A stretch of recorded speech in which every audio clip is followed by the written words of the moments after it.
Elning ko'zi ellik. Chet elda yashayotgan Uyg'urlar orasida har yili turli-tuman ishlar bo'lib turadi. Bu ishlarning orasida kimlardir o'z burchini to'nib va u yo'lda butun vujudi bilan jon tikib kurash qilsa, yana kimlardir dal buning aksicha dunyo maishatlari bilan hayotini o'tkazishni o'ziga nishon qilgandir. Dunyodagi eng yovuz qora kuchlarning boshlamchisi bo'lgan Xitoy uchun o'zi xohlab-xohlamay xizmat qilayotganlarmi yo'q emas oramizda. Ammo hammadan qo'rqinchlisi shuki, vatan va millat bayrog'ini ko'tarib olib, vatan millat uchun haqiqiy xizmat qilayotganlarning putiga palto chepish, vatan millat to'niga o'rnab olib, vatan millat xizmatini qilayotgan erkaklarni yolg'iz qoldirish va ularni sestish xizmatini qilishdir. Buning yorqin ifodalaridan biri perinchak va perinchaklar bilan haqiqiy erkaklar o'ttirsidagi kurash bo'lib o'ttirib chiqmoqda. Said Tumturk mana bularning orasidagi o'z maydonini dodil o'ttirib qo'yib kelayotgan va o'z vazifasini imkoni yetganicha o'rindab kelayotgan erkaklarimizdan biridir. Qaraydigan bo'lsak, Turkiya Xitoyda Uyg'urlarning turk xalqi va askarlarning yanida ekanligini namoyon qilish va shu orqali turklarning oti dushmani bo'lgan Xitoyga ajallik zarba berishni maqsad qilgan harakat. Anqarada Abdul Ahad Maqsum hojimning g'oyibona janoza namozidagi iymon. Xitoyning Turkiya elchixonasi tarafidan Istanbulda Uyg'ur o'quvchilarga iftorlik berish faoliyatining mag'lub qilinishi. Zinnatgul voqeasidagi fidokorlik. Anqara yurishidagi jasorat. Perinchakka qarshi dodillik va erkaklik.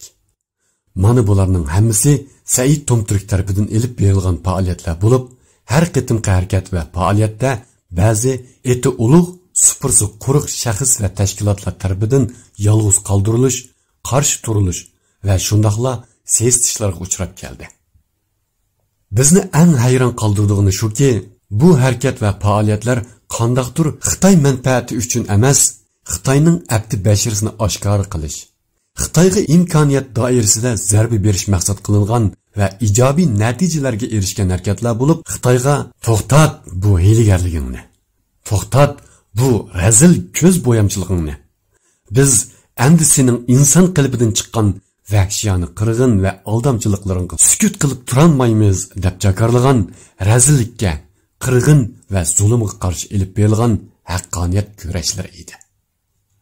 Shundaq bo'lishiga qaramay, ba'zi shaxs va tashkilotlarimiz bu faoliyat va harakatlardan to'liq rohatsiz bo'lganligini ifodalab, yontoqda o'ltirib qolgandek to'lg'unib, tipchaklayotganligini har xil usul va tashviqotlari bilan ifodalagan bo'ldi. Bu harakat va faoliyatlardan Xitoyning beorom bo'lib qo'qasqa dasib olgandek sakrishi tabiiy edi. Ammo Xitoyga qarshi shuarlarni yonchiqining hamma yerlaridan topqili bo'ladigan. Lekin qalbidan g'uva simasini his qilg'il bo'lmaydigan bir bo'lik tashkilotchilar va shaxslarning Xitoydan va bakrak beorom bo'lishi odamni haqiqatan o'ylantirdi albatta. Vatan, millat va din dardida bo'lgan har bir sharqiy turkistonliklarga shu narsa aniqki, Xitoy bugun bizni yer sharidan bir butun yo'q qilib, Uyg'ur deydigan bir millatning asla mavjud bo'lmaganligini va bo'lmaydiganligini butun dunyoga jakarlamoqchi bo'lyapti. Mana mushunda qalqiliq bir paytda Xitoyga qarshi unumlik elib berilayotgan o'xshamagan o'rin va vaqtdagi bundaq harakat va faoliyatlar dal vaqtida va dal joyiga berilgan zarba edi. Bu zarba qandoqsiga bu da'vo sabidagi da'vochilarga ziyon elib keladi? Bu mantiqini qandoqmi normal bir aql egasi qabul qila oladi? İnsani aql bilan fikr qilgan vaqtimizdami Istanbuldagi Xitoy konsulining Uyg'ur o'quvchilarga iftorlik berish aldamchiligi. Zinnatgul voqeasi. Uyg'urlarga qarshi har qachon Xitoyning yanida turib kelayotgan perinchak va perinchaklar, bularning nomussizliklari va shundaqla Uyg'urlarni qaralash va tuhmatlashlari asli Istanbulda ishtiniga patmay qilayotgan raislar va ularning agashkuchilarini qarshi harakatga keltirish kerak edi. Ammo bulardan bundaq bir sadoning isbusi ko'rilmagandan keyin Said Tumturk boshchiligidagi bir qism aqli va qalbi o'yg'oq Sharqiy Turkiston farzandlari o'ttirg'i chiqib, 1000 kilometrga yaqin musobadan kelib, bu qarshilik faoliyatini o'rlashtirdi. oxirida erishgani shu bo'ldiki, ba'zi Uyg'ur tillik shaxs va tashkilotlarning qarshiligi, nomussizlarcha hujumi va bu harakatlarni ayblagan bayonotlar bo'ldi. Perinchak va perinchaklarga qarshi o'tirib chiqqanlar nima uchun yolg'iz qoldiriladi? Xitoyning aldamchilik va nomussizligini pash qilgan, onunga ajallik zarba berganlar nima uchun o'z ichimizdagi eti ulug', supursi quruq ba'zi shaxs va tashkilotlar tarafidan sestildi? Ularning bu haqqoniyat sabiti bo'lmasligiga yana qanday bahonalar bor?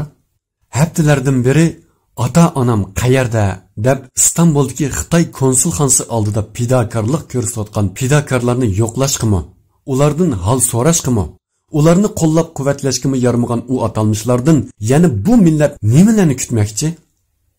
Xitoyning suiqastlari va suiqaschilarga qarshi tarix betlariga oltin hal bilan yozishga arziydigan faoliyatlarni ayiblash, qoralash, bearam bo'lish, tahdid ishiltish va ularni yolg'iz qoldirishga urinishdak bu osiylarcha qilmishlarga xalq eng odil baho va mukofot berguchidir.